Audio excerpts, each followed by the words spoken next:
প্রিয় দর্শক আসসালামু আলাইকুম। তো দর্শক যাকে দেখতে পাচ্ছেন তার নাম হচ্ছে জান্নাত। জান্নাতের বিয়ের বয়স হয়েছে কিন্তু অভাবের ঘরে গিয়ে তাকে বিয়ে করে।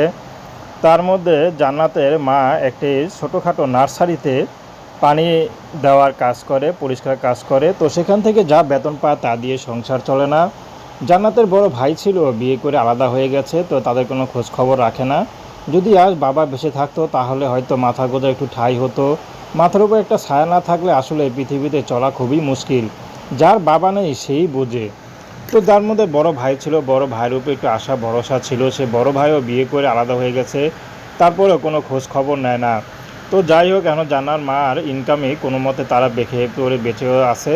তো জান্নাতের মা চাচ্ছে জান্নাতকে বা একটা ছেলের হাতে তুলে দিতে, কারণ এখানে কষ্ট না করে যদি সে বুড়ো হয় তবু তার মা তার কাছে তুলে দেবে, অন্তত 3 বেলা তো ডাল ভাত খেয়ে সুখে থাকতে পারবে।